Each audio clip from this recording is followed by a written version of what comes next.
subhanaka la ilma lana illa ma 'allamtana innaka antal alimul hakim. Allahumma inna nas'aluka fahman nabiyyin wa hifdzal mursalin wa ilhamal malaikatil muqarrabin.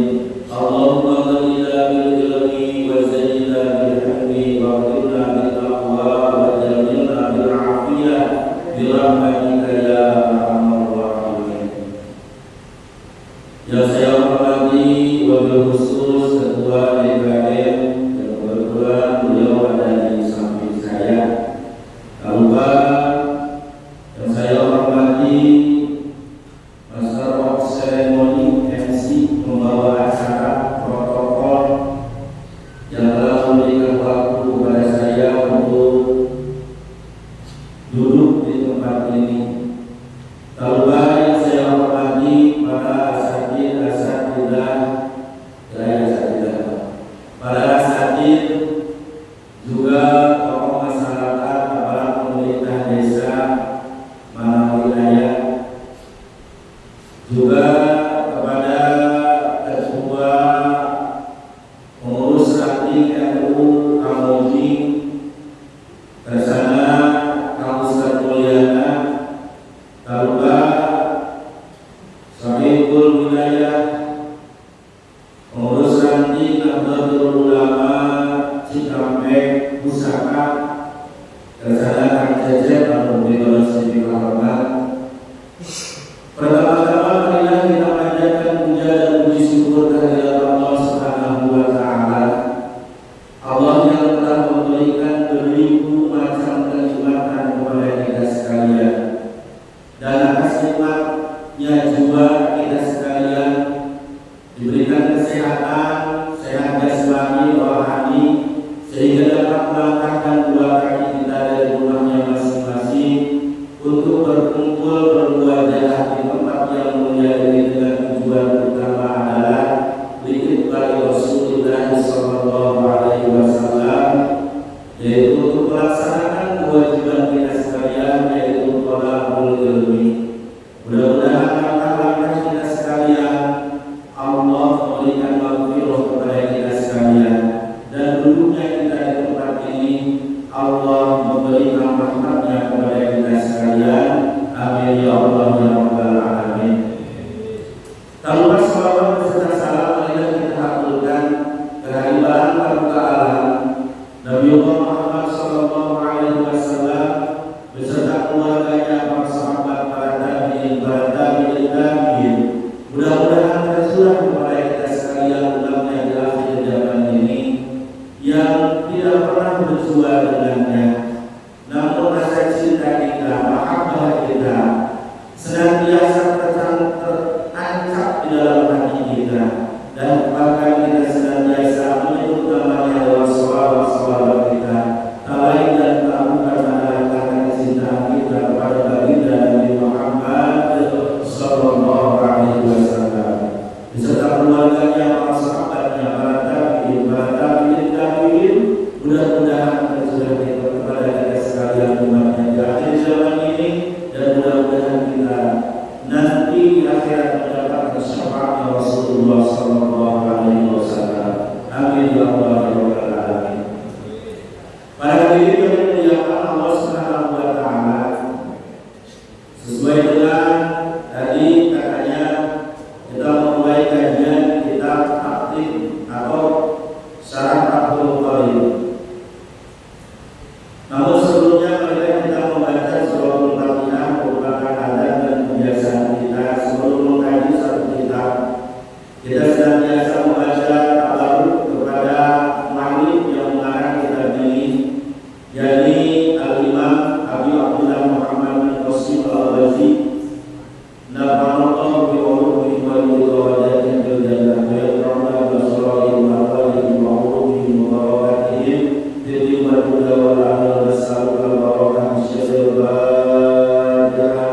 A'udzu billahi minasy syaithanir rajim. Bismillahirrahmanirrahim.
al-imam, yaitu al-imam al-alim yang sangat alim, al-alamah yang kealimannya sangat, yaitu Samsudin, namanya Samsudin, asma laqabnya Abu Abdullah asma kunyahnya Muhammad bin Qasim As-Syafi'i yang bermadhab Syafi'i. Jadi yang mau kita kaji ini adalah kitab yang bermadhabkan madhab Syafi'iyah. Para hadirin yang dimuliakan oleh Allah Subhanahu wa taala, yang bagi limpul lisani bimadil minal umuri ayat bahasa bismillahirrahmanirrahim. Kata ulama, seyogianya ketika kita mau membahas satu part dari ilmu, satu cabang dari ilmu itu ada 12 cabangnya. Ada tauhid, ada fikih dan lain sebagainya. Mantek, balagh, itu merupakan cabang-cabang dari ilmu. Kata ulama, seyogianya bagi kita sebelum memulai atau meneruskan bacaan-bacaan di dalam kitab itu, seyogianya kita membahas dulu bahasan yang pertama mengenai Bismillahirrahmanirrahim yang berkaitan dengan ilmu yang akan kita bahas. Nah, sedangkan yang mau kita bahas kali ini adalah satu cabang ilmu yang namanya ilmu fikih namanya. Jadi apa kaitannya pembahasan Bismillahirrahmanirrahim yang berkaitan dengan ilmu fikih? Sebagaimana kita ketahui di dalam ilmu fikih itu membahas mengenai ibadah, entah itu ibadah mahdhah, entah itu ibadah ghair mahdhah. Ibadah mahdhah adalah ibadah yang telah ditentukan ketentuannya, tidak bisa dirubah oleh kita. Ibadah ghair mahdhah yaitu ibadah yang mempunyai keluasan dan keluasan di dalam kita melakukannya, karena mempunyai kebebasan di dalam kita melakukan ibadah itu. Nah, di dalam ilmu fikih itu ada istilah wajib, sunnah, haram, makruh, dan mubah. Seperti sholat yang 5 waktu itu hukumnya wajib, sholat rawatib sunnah, tahajud sunnah. Nah, berkaitan dengan ini kita akan membahas bahwa bacaan Bismillahirrahmanirrahim yang mempunyai arti Bismillah dengan menyebut nama Allah Ar-Rahman yang memberikan kenikmatan yang luas di dunia, kafir, Islam, semua diberikan nikmat oleh Allah di dalam Ar-Rahman itu. Kalau Ar-Rahim itu adalah nikmat yang sedikit apanya? Sedikit yang mendapatkannya. Dan Ar-Rahim itu adalah nikmat yang diberikan Allah nanti di yaumul akhir. Kenapa ada banyak, ada sedikit? Karena ada kaidah li'anna ziyadatal minna tadullu ala ziyadatil ma'na. Ketika ada dua kalimat yang akar katanya sama, Ar-Rahman Ar-Rahim itu akar katanya dari rahimah, dua-duanya dari rahimah. Ini adalah sifat musyabbahah, sifat yang ada dua sifat yang mempunyai hampir sama. Dia itu adalah menerangkan mengenai kasih sayang Allah, tapi kasih sayang Allah Ar-Rahman itu di dunia dan Ar-Rahim itu nanti di akhirat. Makanya ada Ar-Rahman dan Ar-Rahim. Nah, lafaz Rahman itu hurufnya lebih banyak daripada Rahim. Makanya tadi li'anna ziyadatal minna tadullu ala ziyadatil ma'na. Karena semakin banyak bangunan daripada kalimat itu akan semakin banyak makna yang ada terkandung di dalam kalimat itu. Jadi ketika ada dua kalimat yang mempunyai arti sama, tetapi kalimatnya yang satu Rahmanun, yang kedua Rahimun, nah itu artinya yang banyak hurufnya itu yang banyak menerima nikmatnya, yaitu di dunia ini. Karena di dunia itu Allah memberikan kenikmatan kepada kita tidak memandang siapa yang menerimanya, mau kaya, mau miskin, mau Islam, mau non Islam, semua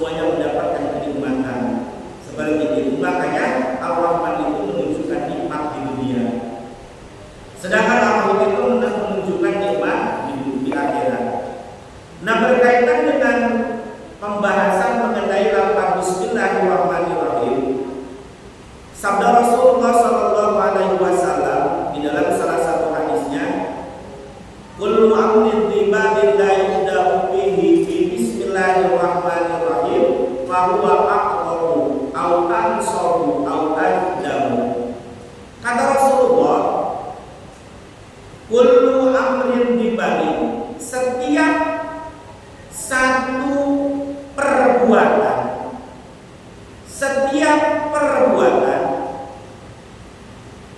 kullu amrin ribarin yang mempunyai tingkah perbuatan itu, la yubda'u bihi, ketika tidak dimulai dengan membaca Bismillahirrahmanirrahim, bahwa maka hukumnya perbuatan itu atau terputus daripada keberkahannya.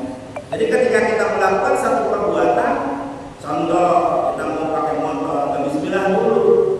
Nah, berarti perbuatan itu akan terputus keberkahannya. Apa sih berkah itu?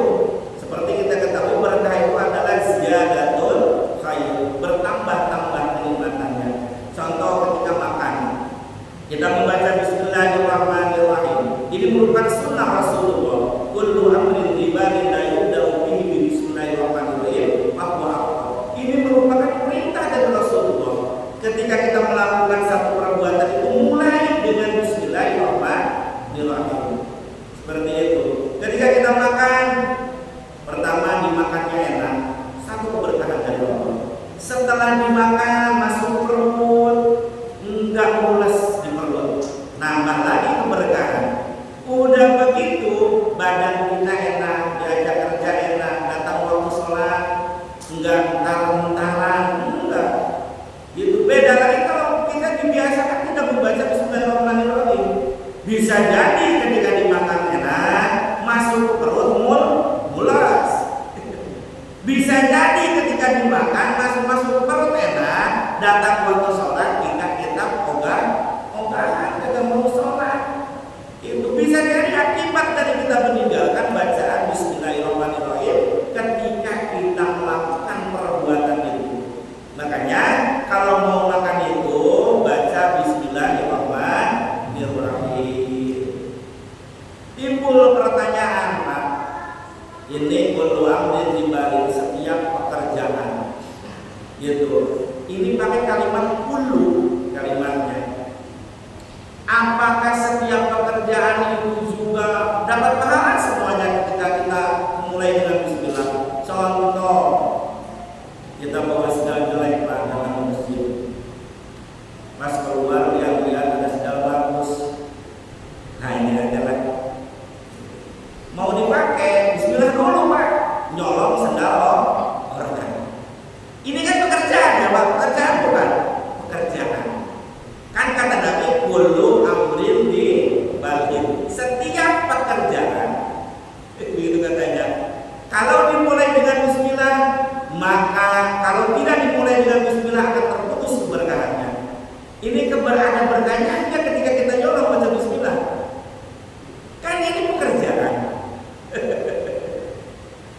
Nah ini yang perlu memahami kalimat di dalam bahasa Arab itu di sini. Kullu itu mempunyai dua makna Pak. Ada makna jami' dikumpulkan. Ada makna jami' itu kumpul. Ada majmu' dikumpulkan. Orang kalau udah kumpul kita nggak usah datang ke rumahnya satu-satu karena udah kumpul. Berarti semua udah ada di sana. Jami' itu kata di dalam mantek ya. Ada majmu' itu dikumpulkan Pak. Itu kita yang ngumpulin Pak Lurah kan contohnya. Assalamualaikum warga desa Cikampek Pusaka, mohon untuk kumpul. Ini dikumpul, kira-kira masih ada nggak di rumah yang bertiga Pak orangnya? Malas saya mau ngapain bagi bela dan bukan pinjem aja di rumah. Bisa jadi begitu kan?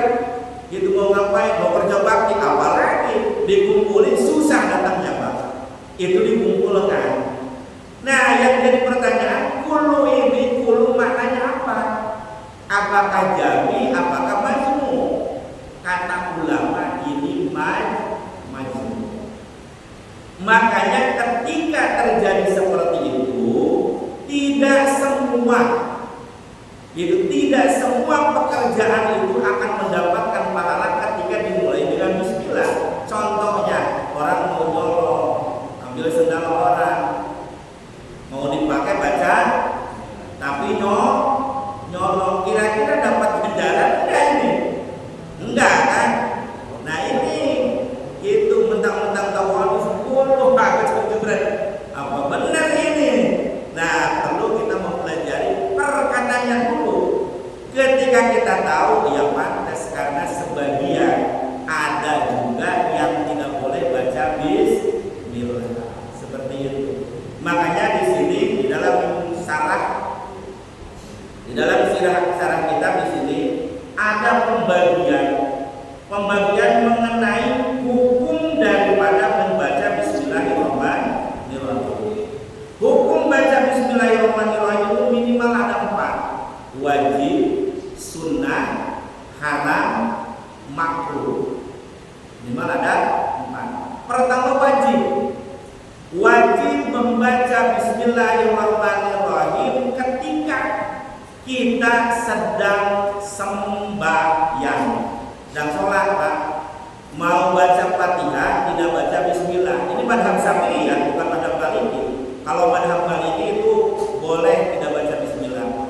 Ini kita mempelajari kitab bermadhabkan madhab Syafi'i. Di dalam madhab Syafi'i tidak sah sholat kita ketika kita sholat membaca Fatihah tidak dimulai dengan membaca bismillahirrahmanirrahim. Wa minha, dan dari sebagian bacaan Fatihah itu al-basmalatu, kalimat bismillah. Jadi bismillah di sini hukumnya wajib dan bahkan dijaharkan ketika di dalam sholat yang sudah dijaharkan, dikeraskan. Contohnya sholat maghrib, sholat isya, sholat subuh. Makanya mayoritas di kita madhabnya Syafi'iyah, ketika membaca Fatihah itu pasti dibaca bismillahirrahmanirrahim. Seorang ulama dari Arab Saudi, Syekh As-Sudais, kan rata-rata di Arab Saudi itu bukan madhab Syafi'iyah rata-rata, tapi ketika imam di masjid Istiqlal, Pak, beliau membaca bismillah karena beliau tahu di Indonesia itu mayoritas madhabnya Syafi'i. Dibaca bismillah ini mentang-mentang bukan madhab. Ini beda sendiri, ujung-ujungnya makmumnya galau, Pak. Galau, ini nggak baca bismillah, kan bingung ya. Itu bagi kita yang bermadhab Syafi'i, kita diwajibkan untuk membaca bismillahirrahmanirrahim sebelum membaca Fatihah. Ini yang wajib pertama. Yang kedua, hukumnya sunnah membaca bismillah ketika melakukan perbuatan yang mubah. Contoh makan itu mubah, Pak. Mau makan monggo, nggak makan juga nggak apa-apa. Itu kalau nggak lapar ya jangan makan. Nggak ada hukumnya makan. Mau makan ya gimana niatnya, kalau pengen dapat pahala. Kalau niatnya mau nyolong supaya buat nyolong, makannya jadi haram. Gimana niatnya? Kalau niatnya makan itu supaya kuat kita sembahyang, maka makannya menjadi mendapat pahala karena perkara mubah makan itu. Nah, ini perkara mubah ketika dimulai dengan membaca bismillahirrahmanirrahim, maka hukumnya sunnah, Pak. Mau naik motor, monggo, enggak ya enggak apa-apa. Ketika dimulai dengan bismillah, maka mendapatkan pahala sunnah. Mau pakai sendal, baca bismillah, dapat pahala sunnah. Beban dengan ganjarannya Pak sebenarnya. Tapi ini mau apa? Kadang-kadang kita makan juga udah di tengah-tengah baru ingat. Maaf, hampir beres, belum bismillah.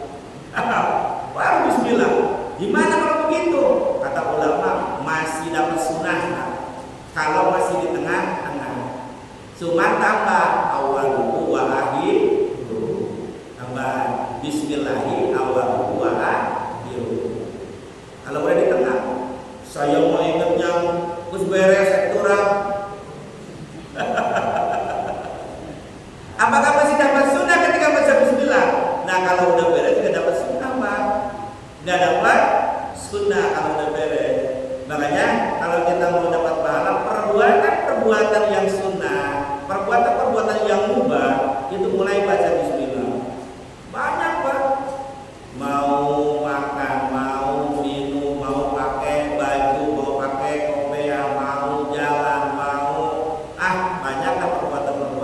yang ketika dimulai dengan Bismillahirrahmanirrahim maka ia mendapatkan pahala sunnah. Yang ketiga, Pak, yang ketiga itu haram. Wajib itu apa sih? Wajib itu mayusabu ala fa'lihi wa yu'aqabu ala tarkihi. Dikerjakan dapat pahala, ditinggalkan mendapat dosa. Wajib. Sunnah mayusabu ala fa'lihi wa la yu'aqabu ala tarkihi. Dikerjakan dapat pahala dan ditinggalkan tidak mendapatkan dosa. Kalau dikerjakan dapat pahala, enggak ya enggak apa-apa. Cuma enggak dapat sunnah. Tapi perlu kita ketahui, Pak, orang itu akan naik derajatnya di dalam kitab Ushul Tauhid itu dengan memperbanyak pekerjaan sunnah. Karena pekerjaan sunnah itu adab-adab kebanyakan, Pak. Mau baca bismillah, bersiwak dulu. Itu kan bagaimana ketika sunnahnya Rasulullah ketika kita ngobrol. Perbuatan sunnah itu merupakan perbuatan berkaitan dengan adab. Makanya kata-kata di dalam kitab Ushul Tauhid, la ta'ati illa binnawafil. Tidak akan naik derajat seseorang kecuali dia membiasakan dengan perbuatan sunnah. Apalagi ini ada jabatan ini sudah jagonya kalau masalah perbuatan sunnah, Pak. Karena memang ada tetap ramah ketemu orang assalamu alaikum itu merupakan adab dan berkaitan dengan pahala sunnah seperti itu. Nah ini ya, jadi sunnah itu dikerjakan dapat pahala, tidak dikerjakan pun tidak menjadi dosa. Lalu ada yang haram itu kebalikan dari wajib. Mayusabu ala tarkihi wa yu'aqabu ala fa'lihi. Dikerjakan, ditinggalkan mendapatkan pahala, dikerjakan malah dapat dosa. Itu pekerjaan haram. Dan mubah itu kebalikan, makruh itu kebalikan sunnah. Gitu. Mayusabu ala tarkihi, makruh itu wala yu'aqabu ala fa'lihi. Sesuatu yang ditinggalkan itu lebih bagus dapat pahala, tapi ketika perbuatan itu dikerjakan tidak menjadi dosa. Itu makruh. Nah, sekarang kita mengucap hukum baca bismillah yang ketiga, yaitu haram hukumnya baca bismillah ketika kita melakukan perbuatan yang haram bidatihi. Haramnya itu dengan zat. Contohnya innamal khamru wal maisir wal ansab dan terus sampai itu menunjukkan bahwa khamr minuman keras itu secara dzatiyah hukumnya haram. Tahu-tahu ada orang ngambil minuman keras itu biar mengurangi dosa baca bismillah katanya. Bismillahirrahmanirrahim. Ini bukan dapat pahala mengurangi dosa, malah haram hukumnya ketika melakukan perbuatan yang haram secara dzatiyah dimulai dengan bismillahirrahmanirrahim. Nyolong, Pak, anak kecil ditanya ma'luman bila dini bidharurah. Anak kecil belum sekolah. Ditanya, dan pangpaling dari itu mau haram itu namanya pasti itu jawabannya. Padahal dia belum sekolah. Nah ini makluman binati di bidoro. Secara agama udah pada tahu, teman-teman tidak usah diceritakan. Tapi udah pada tahu hukumnya. Makluman binati secara agama. Anak kecil aja tahu. Orang nyolong itu dosa. Tahu-tahu kita pas lewat ada tetangga mau kondangan kagak ada sendal. Dia rumah tetangga di sendalnya bagus di seukuran kayaknya. Dalam urus sebentar dicoba-coba berculak cilu sekali gerbana keluar mantap itu anyar deh merekan nih sendalnya dipakailah sendalnya dipakai sendal punya orang dipakai buat kondangan, Pak.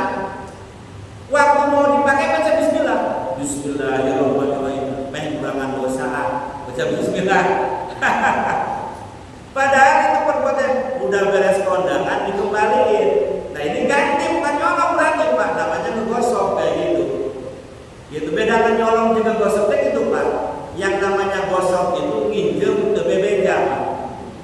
Kita nggak kasar karena ari nyolong memiliki barang orang lain tanpa ada izin. Kita nyolong.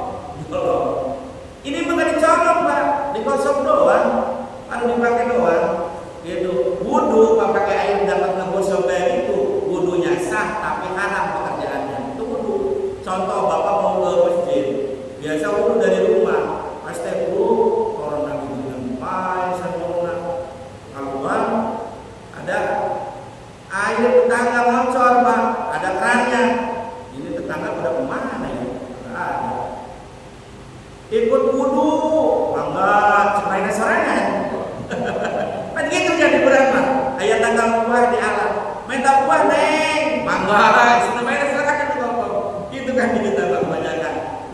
kita itu wudu kagak izin pakai air orang, nggak ada izin. Dibawa ke rumah, enggak kan? Dibawa ke masjid, enggak. Tapi kita wudu, itu airnya dapat terus kayak gitu. Sah nggak sholat? Sah. Wudunya sah, tapi pekerjaannya haram pekerjaannya. Itu, ya. Kita hati-hati. Itu jangan main pakai saja. Kalau yang di masjid nggak usah ngomong juga jadi masalah. Emang disediain buat wudu. Tapi kalau kita lagi pakai motor di perjalanan, biasanya soki itu di mana? Di masjid. Padahal air di masjid itu disediakan buat apa? Buat orang ibadah. Orang liwat pakai motor. Aduh ombeh di airnya itu menggunakan air yang bukan diperuntukkan buat kita. Minimal kita lakukan ibadah, minimal mau sholat 2 rakaat atau enggak wudu di sono, karena wudu juga ibadah. Toki wudu haram, ya kan ini kebiasaan orang ya Pak. Biasa. Nah, kita itu jangan membiasakan menggunakan air yang bukan peruntukannya. Itu namanya dolim. Kebanyak. Gak boleh. Makanya tambah wudu itu adalah ta'abbud ibadah. Wudu itu. Walaupun hukumnya yang sunnah, bukan mau sholat gitu. Ya lebih baiknya kita wudu langsung sholat 2 rakaat tahiyatul masjid. Habis itu keluar lagi, jangan kucing doang lah. Minimal ya gitu. Jadi kita itu menggunakan air itu sesuai dengan peruntukan yang disediakan oleh DKM-nya. Seperti itu. Nah, jadi baca bismillah hukumnya yang ketiga itu adalah hukumnya haram, tapi buat pekerjaan yang haram secara dzatiyah, Pak. Secara dzatiyah seperti tadi. Ada yang secara aliyah haramnya itu. Contoh haram aliyah itu adalah ketika sesuatu ketika kita makan itu akan menjadikan bagi orang lain enggak. Contoh apa ya? Rokok lah contoh. Rokok secara ijma ulama mengatakan rokok itu punya makruh, Pak. Secara ijma ulama makruh, ya. Tetapi bisa menjadi haram. Tapi haramnya hari ini ketika kita punya penyakit yang membahayakan, ketika menghisap udara rokok, tahu-tahu lah aja dirokok langsung batuk muntah darah. Udah tahu itu bahwa dia itu akan seperti itu, gitu. Itu haram bagi dia itu hukum rokok itu, Pak. Karena membahayakan dirinya seperti itu, ya. Nah itu namanya haramnya itu haram karena itu sebetulnya banyak. Ada yang tadi contohnya apalagi nikah banyak. Nikah itu hukum dasarnya itu sunnah kan, tapi bisa menjadi wajib, bisa menjadi haram. Ketika niatnya untuk menghabiskan harta calon mertua, jadi calon kaya, biarinlah janda juga, nenek-nenek juga. Yang penting kita nikah enak gitu, nggak usah kerja. Itu bila perlu nanti udah nikah dikasih racun dikit-dikit lah buat minumnya cepat meninggal dunia. Itu udah jelek banget tujuan nikahnya. Itu menjadi haram, cuma haramnya secara adil. Yang keempat, hukum baca bismillah itu makruh. Makruh itu adalah makruh juga makruh secara dzatiyah. Contohnya ketika kita melihat parji istri kita, itu hukumnya makruh, Pak. Ketika melihat ayah pemajikan terus mandi memakai anduk, apa namanya? Neng kan dia. Kenapa? Bismillahirrahmanirrahim. Itu melihat parji istri kita seperti itu makruh hukumnya. Istri kita aja istri batur nggak mau digabung lalu syaratnya. Itu seperti itu. Bahkan melihat kemauan sendiri, saya tidak itu nggak pernah. Makanya saya tidak bilang Allah wajah. Karena beliau tidak pernah melihat. Gitu. Ayo orang empat diukur, asal kalian nikah teh. Gitu ya. Seperti itu. Jadi ketika melihat para istri kita, baca bismillah. Bismillahirrahmanirrahim. Nah, makruh Pak. Itu ayatnya makruh hari ini.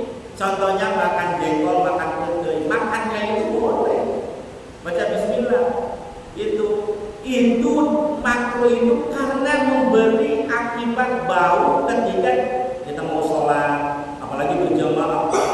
Ada orang itu beres kamar kotek, langsung berjamaah, nggak usah bikin dulu, berjejer banyak, kipas angin gitu.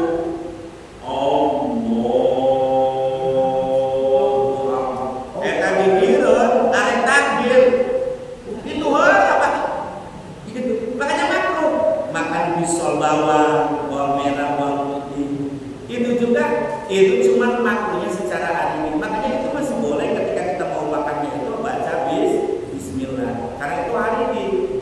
Karena itu makruh secara adil. Kalau secara dati contohnya tadi melihat kemaluan istri kita itu merupakan perbuatan yang makruh. Nah ini hukum baca bismillah. Jangan sampai kita salah memaknai.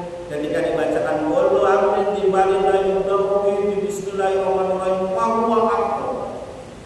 Setiap perbuatan kalau dimulai dengan bismillahirrahmanirrahim maka akan putus keberkahannya. Semuanya malunya bismillah nah kan ketika kita tidak tahu, tidak bisa membedah makna yang sebetulnya daripada hadis tadi. Ternyata ulama mengklasifikasi ada yang wajib, ada yang sunnah, ada yang makruh, ada yang mubah. Itu baru bismillahirrahmanirrahim.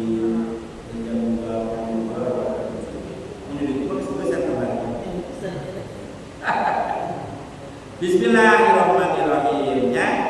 Nah, sebelum melanjutkan, di sini dikatakan qala telah berkata guru kita al-imam, namanya Imam al-alim al-alamah, yang alim, yang pintar, al-alamah, yang sangat pintar. Samsudin, namanya Samsudin Asmalaqam. Laqab itu nama panggilan.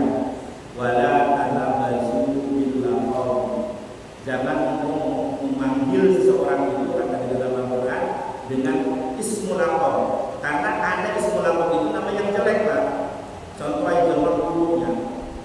Digoroda nama. Cingkrang, tadi cingkrang. Cangkring. Gitu. Itu nama-nama di alam itu asmalaqam. Nah, asmalaqam nama panggilan nanti Samsudin. Abu Abdillah, ya ismu kunyah rata-rata sok dimulai ummu atau abu. Itu rata-rata. Itu ismu kunyah sama, cuma nama panggilan. Muhammad bin Qasim. Dan ini nama aslinya yaitu ismu karim namanya. Yaitu nama kehormatannya adalah Muhammad bin Qasim As-Safi'i madhab Safi'i. Siapa sih beliau itu? Mari kita mengetahui pengarang kitab takdir ini. Nama lengkap beliau adalah As-Syekh Al-Imam Abi Abdullah Muhammad bin Qasim Al-Ghazi, lahir pada tahun 859 Hijriah, dari abad ke-8 859 Hijriah pada abad ke-8 Hijriah. Di mana lahirnya di kota Ruzza yang menjadi bagian wilayah daripada negara Syam. Beliau ini adalah penggembala menuntut ilmu, senang berpindah-pindah di dalam menuntut ilmu, tidak cukup satu guru. Gitu. Jadi beliau kita adalah seorang penggembala di dalam menuntut ilmu di Kairo, Mesir, tepatnya di Jamiah Al-Azhar, dan kemudian mengembangkan ilmu dan mengajar di Al-Azhar hingga bermukim di sana dan melahirkan karya-karyanya seperti halnya Syekh atau syarah daripada Fathul Qorib ini. Jadi ini kitab dikarangnya itu antara kurun waktu tahun 859 sampai 918, karena wafat beliau itu tahun 918 Hijriah. Dari tahun kelahirannya dan wafatnya kita bisa tahu bahwa beliau itu hidup setelah Imam Ar-Rafi'i dan Imam Nawawi, namun sebelum era Imam Ibnu Hajar dan Imam Romli. Amin ya rabbal alamin. Jadi beliau itu seorang ulama besar pada waktu itu dan menjadi pengajar di Al-Azhar Kairo, yaitu pada tahun lahirnya itu pada tahun 859, wafat tahun 918 Hijriah.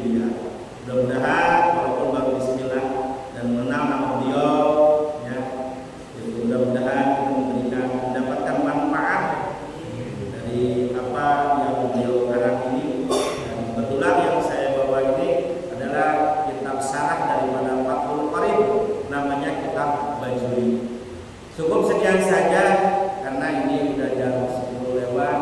Kebetulan saya sudah juga ada jadwal lagi di Bawarengan biasa ngaji di maut Pak. Bisa drawing nanti. Sungguh mudah-mudahan ada manfaatnya, mudah-mudahan bisa mengamalkan cukup dengan bismillah. Itu yang pengajian pada kesempatan kali ini. Mudah-mudahan kita sekalian bismillah ini kasih ngapal bener Pak Wai. Bener deh. Mau baik bismillah ini. Itu sebelum kita tutup, mari kita bersama-sama memanjatkan doa. Mudah-mudahan dari pertemuan kita kali ini Allah memberikan keberkahan kepada kita sekalian. Allahumma shalli ala sayyidina wa habibina wa syafiina wa karimina wa wa'udina wa mawlana Muhammad wa sallim wa wa ta'ala bi sahabati Rasulullah ajma'in amin ya rabbal alamin. Bismillahirrahmanirrahim. Alhamdulillah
La